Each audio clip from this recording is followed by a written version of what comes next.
today in a whiteboard. I want to talk about something that took me about 2.5 minutes to figure out, and many language students are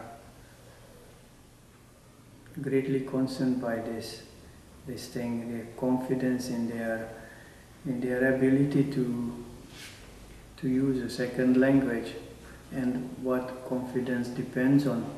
So I came to the conclusion after a brief thinking that it basically depends on 3 things. Whether a person who studies a language will feel confident in it or not. And the first thing I have to say is that sometimes confidence is the inconfidence in his own ability of learning English, at least in Korea, is pre-programmed.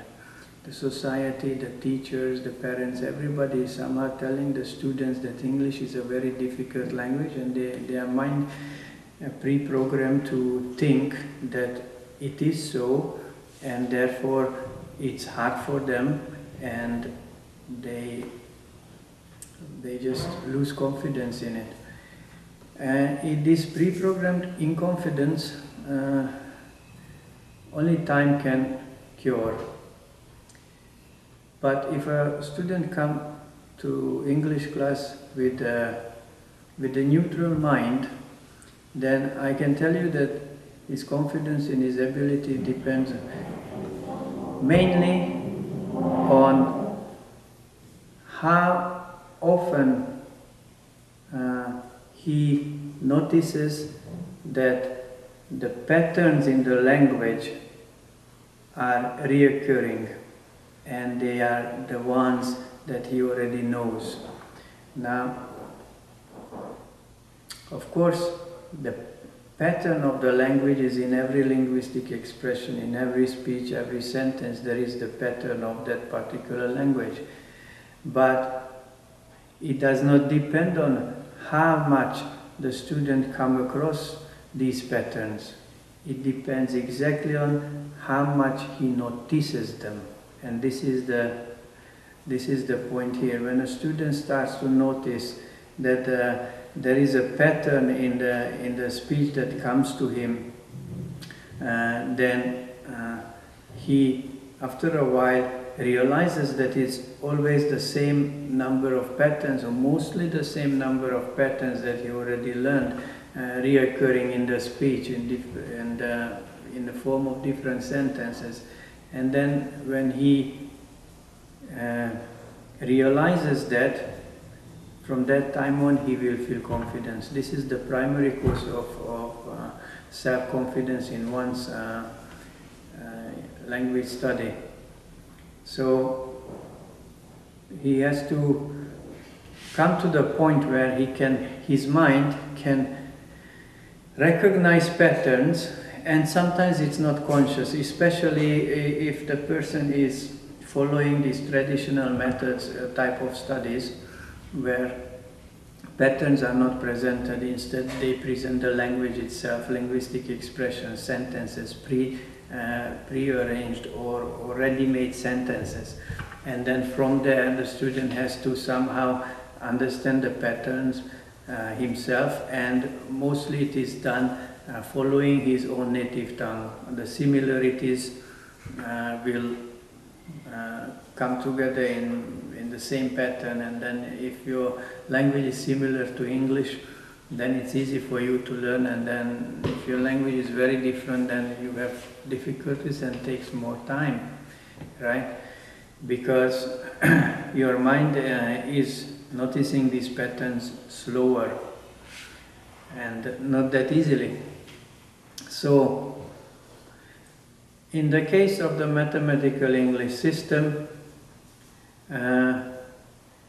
this obstacle the students never face, because the mathematical English system starts the first class by giving these patterns to the student, and then the students can't avoid noticing the patterns because they are working with these patterns written in symbolized forms, in numerical formulae.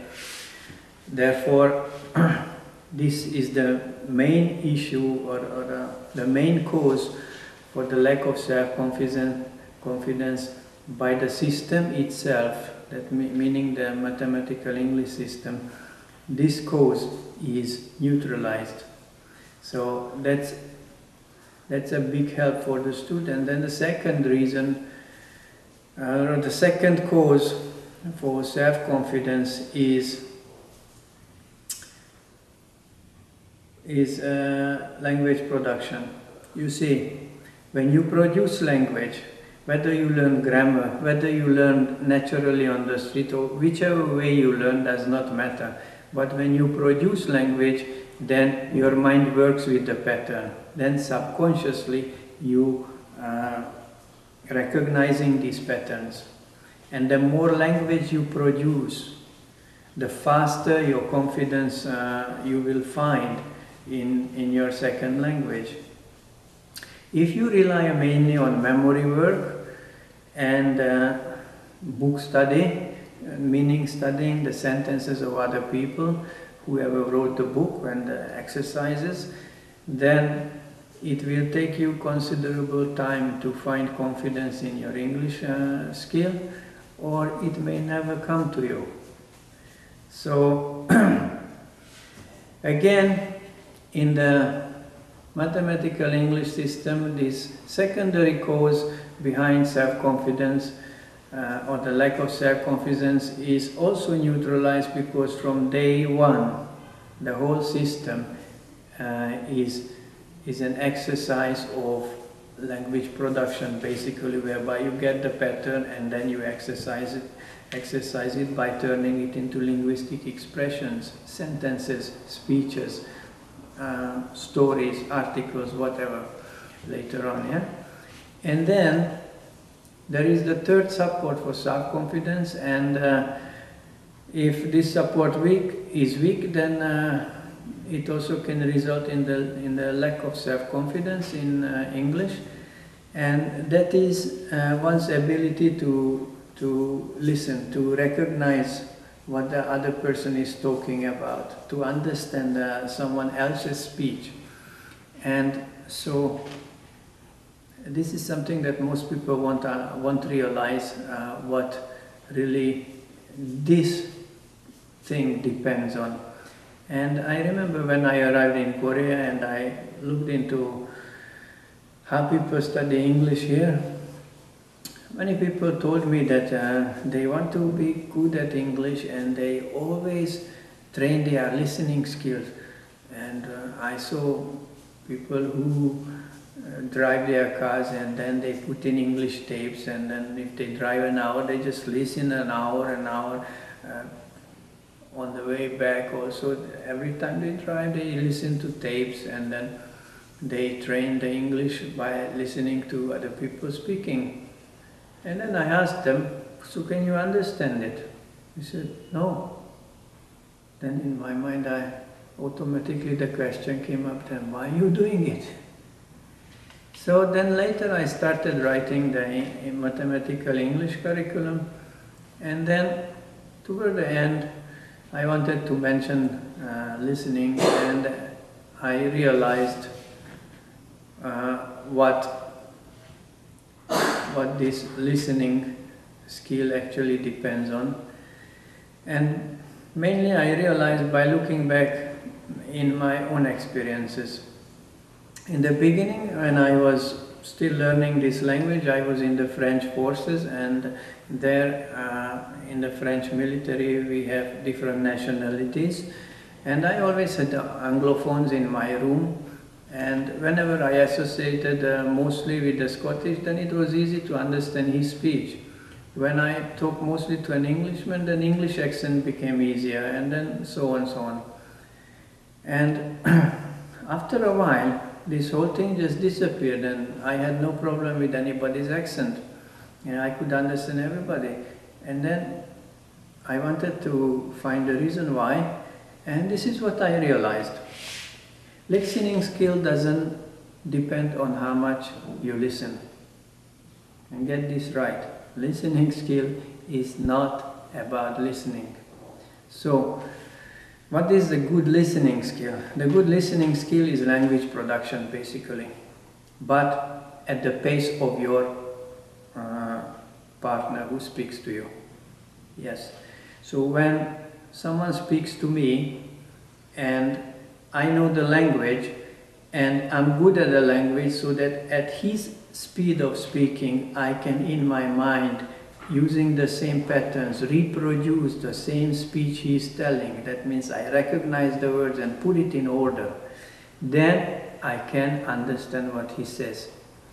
If I know everything he says, I know the vocabulary, I know the pattern, but my speed is much slower than his, and he goes on, starts a sentence with his own speed, and I can follow him to the third word.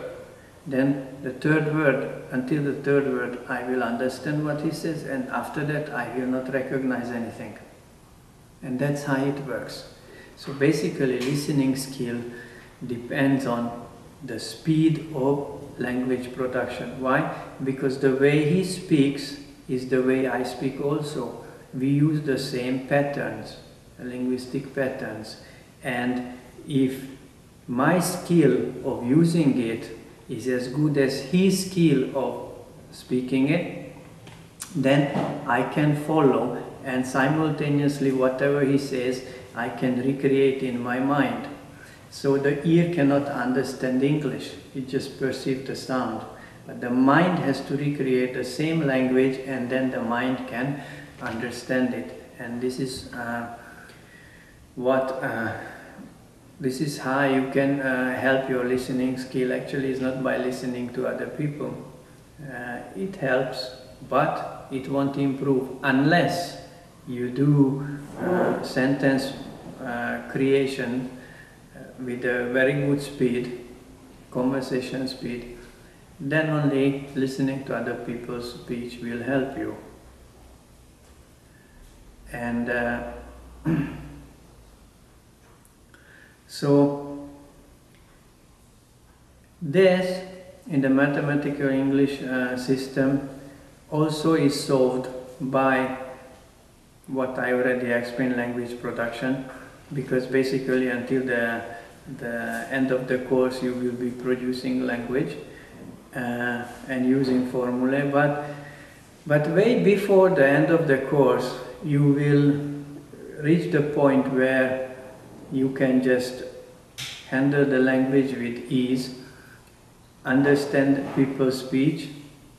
Your speech may be a bit slower than native speakers, but in your mind, when they speak, you can understand them. And so because these three supports of self-confidence is well under control with the mathematical English system, self-confidence in one's English is never an issue for a student of this system. Self-confidence is what ends the struggle. That is why it's important, and that is why it's every student's desire to feel it. You see, if you memorize linguistic data and your mind then still have to combine all this into a language on your universal linguistic platform, and then that language is useful to you because it can function. So until that language is made, you struggle with the language. But if you gain confidence, then from that time on the struggle disappears. And that's why to bring your ability up to this level of confidence is important for the student to cease the struggle with the English language. And if the confidence happens gradually, that means there is never a time to feel inconfident with your English, then